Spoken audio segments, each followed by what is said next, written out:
একাদশী বা উপাসের কোনো এরকম রেসিপি খুঁজছো তাহলে বানিয়ে ফেলো সাবুর খিচুড়ি, দারুণ লাগে খেতে। উপাসের দিন বা নিরামিষে পারফেক্ট একটা রেসিপি। চলো রেসিপিটা শুরু করা যাক। সাবুদানা আমি নিয়েছি, বড় দানাটা, আর এটাকে কিন্তু ভিজিয়ে রেখেছিলাম আর এমন ভাবে দেখো জলটা টেনে, পুরোটা জল কিন্তু সাবুটা টেনে নিয়েছে। আর তোমাদেরকে এটাই দেখাচ্ছিলাম, সুন্দর দেখো সাবুটা কিন্তু একদম নরম হয়ে গেছে, মানে একদম যে নরম তুকতুকে হয়েছে সেটা না, কিন্তু নরম হয়েছে। এটা দিয়ে বানালে একদম ঝরঝরে হবে সাবুদানা খিচুড়ি। তার আগে একটা তাওয়া নিয়ে নিলাম, তেল ছাড়া শুকনো তাওয়ার মধ্যে কিন্তু বাদামটাকে রোস্ট করে নেব। আর এইভাবে বাদাম রোস্ট করে নিলে খেতে ভালো লাগে, আর তখন কিন্তু অ্যাসিডিটিটাও হয় না। তেলে ভেজে নিলে সেক্ষেত্রে বাদামটা কিন্তু অ্যাসিডিটি কাজ করে। তো দেখো এখানে একটা কড়া নিয়ে নিলাম আর দিয়ে দিলাম ঘি, 2 চামচের মতো ঘি দিয়ে দিলাম। তার সঙ্গে দিয়ে দিলাম একটুখানি তেল, সাদা তেল। তোমরা চাইলে কিন্তু শুধু ঘিয়ের মধ্যেও বানাতে পারবে। দিয়ে দিলাম আদা কুচি আর কারি পাতা, একটুখানি শুকনো কারি পাতা ছিল সেটাই দিয়ে দিলাম একটুখানি কাঁচা লঙ্কা কুচি আর গোটা জিরে সামান্য। এগুলোকে একটুখানি নাড়াচাড়া করে নেবে।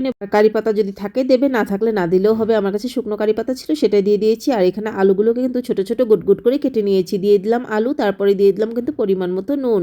নুনটা যাতে বেশি না হয় সেই খেয়াল কিন্তু অবশ্যই রাখবে, নইলে কিন্তু যে কোনো রান্নায় একদমই ভালো লাগে না। কিছুক্ষণের জন্য ঢেকে দিয়েছিলাম, তারপর উঠিয়ে নিলাম। আর দেখো সুন্দর কিন্তু আলুগুলো সফট হয়ে যাবে এইভাবে একটুখানি ঢেকে দিয়ে। তারপর উঠিয়ে নিয়ে একটু ভাজা ভাজা করলে আলুগুলো সুন্দর কিন্তু সফট হয়। আলুগুলোকে লাল লাল করে অবশ্যই ভেজে নেবে, তাহলে খেতে ভালো লাগবে। তারপর দিয়ে দিলাম ওই আলুর আকারে কেটে রাখা টমেটোগুলো। এইভাবেই টমেটোগুলো কেটে নিয়েছি। টমেটোর সঙ্গে আলুর সঙ্গে একসঙ্গে নাড়াচাড়া করে নিচ্ছি কিছুক্ষণের জন্য। তারপর বাদামটা তো রোস্ট করে নিয়েছিলাম, ঠান্ডা হয়ে যাওয়ার পর ছিলকাগুলোকে আমি কিন্তু হাত দিয়ে এইভাবে একটু চটকে নিচ্ছি, তাহলে কিন্তু ছিলকেগুলো খুলে যাবে আর বাদামগুলো একটু টুকরো টুকরো হয়ে যাবে। টুকরো টুকরো হলে ওই বাদামগুলো কিন্তু ভালো লাগে খেতে।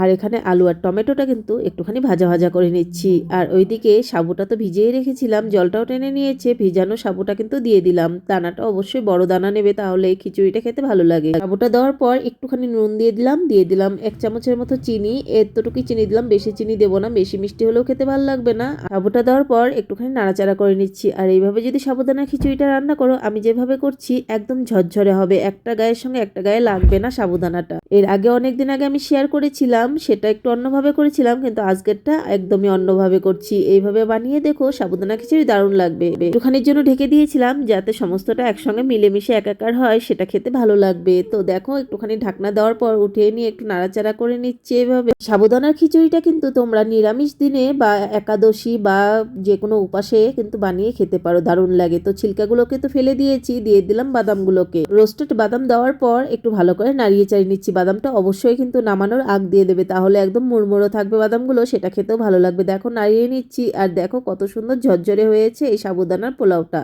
এই সাবুদানার নামটা কিন্তু খিচুড়ি নামও দিতে পারো বা সাবুদানার পোলাও নামটাও দিতে পারো। আমার হিসাবে সাবুদানার পোলাওটাও ঠিক আছে, তাই তো। তো চলো হয়ে গেল, এখন কিন্তু নামিয়ে নেব সাবুদানার পোলাও। তো তোমাদের কেমন লাগলো আজকের এই নিরামিষ রেসিপিটা কমেন্ট করে জানাতে ভুলো না। তোমাদের একটা লাইক, একটা কমেন্ট আমাকে আরো উৎসাহ করে তুলবে সুন্দর সুন্দর নিত্য নতুন রেসিপিগুলো তোমাদের সঙ্গে শেয়ার করার জন্য। চায়ের সঙ্গে অবশ্যই এই সাবুদানার রেসিপিটা একবার ট্রাই করো, ফাটাফাটি লাগে খেতে।